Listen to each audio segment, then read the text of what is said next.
First prize has been awarded to senior Majd Nassan, who is also in the Faculty of Arts and Sciences, majoring in political studies. I'd also like to note that in 2012, Majd initiated the student project Hand in Hand to aid Syrian refugees, coordinated by AUB's Center for Civic Engagement and Community Service. He also worked as a field officer for the local Lebanese NGO Aleph in the summer of 2013 and was hired by UNRWA as a research consultant for a project last spring. Please welcome Majd, who will read his essay called Never Forget Passion.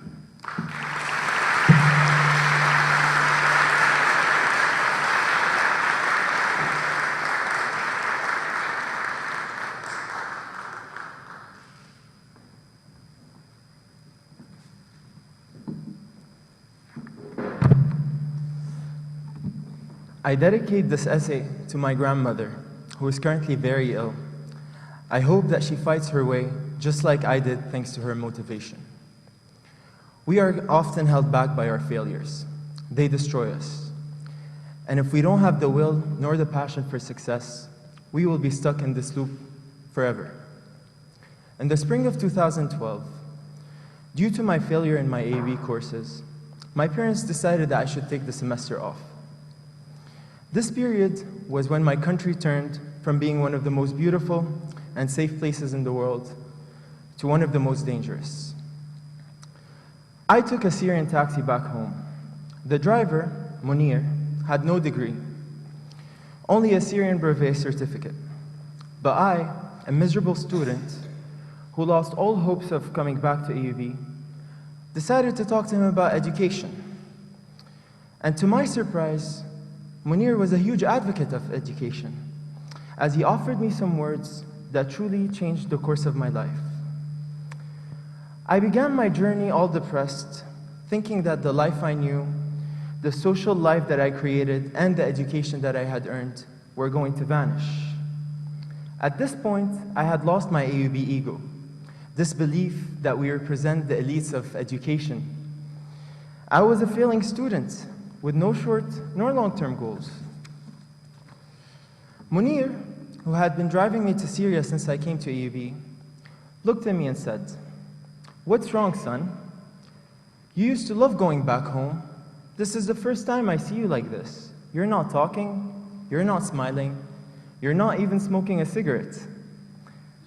I realized that my future could be like his, with no goal, no degree, and no fancy job. So I went ahead and told him my story. I told him how I let my pleasures and my ignorance get in the way of my education, my career, and my success. Munir then looked at me and said, "I grew up with 7 brothers and sisters, all of whom had a baccalaureate degree, and 2 with a university degree. I was the oldest, so I had to work with my family and help feed them. However, not a day goes by in which I don't regret leaving school. Education is a virtue. Education is what opens the doors for your future." At this point, I couldn't help but feel sorry for both him and I. He asked me what I was studying. I told him computer science. He went on to say, "You know how in the Syrian system, you either get a scientific baccalaureate or an arts baccalaureate? This wasn't created to compare between the two. On the contrary, both are equal, but each one needs certain skills. Science needs good chemistry, physics, and biology. Art needs good history, philosophy, and writing skills." I immediately dismissed his argument by saying, "That's not true, because art students aren't offered jobs the moment they graduate, science students are." I was still convinced that computer science was the major for me. Munir then looked at me and said, "If you have a passion for what you study, no matter what it is, you will succeed. Do you have passion for computers, Majd?" After careful thinking, I realized that computer science did not create any passion within me. So he went on to say, "Don't be ashamed of your failures, learn from them, find your passion, and you will succeed." When I arrived home, my parents greeted me with big disappointment. "We put so much efforts in paying for your education. Your brother and your sister both went to Damascus University. But we thought you were meant for something bigger and greater. Sadly, we were mistaken." Nothing was as painful as my mother's disappointment. It devastated me even more than I was. The first month, I stayed home in my room, depressed, hopeless, and ashamed. As I started to think about my future, Munir's words came back to me. What is my passion? What am I supposed to do in life?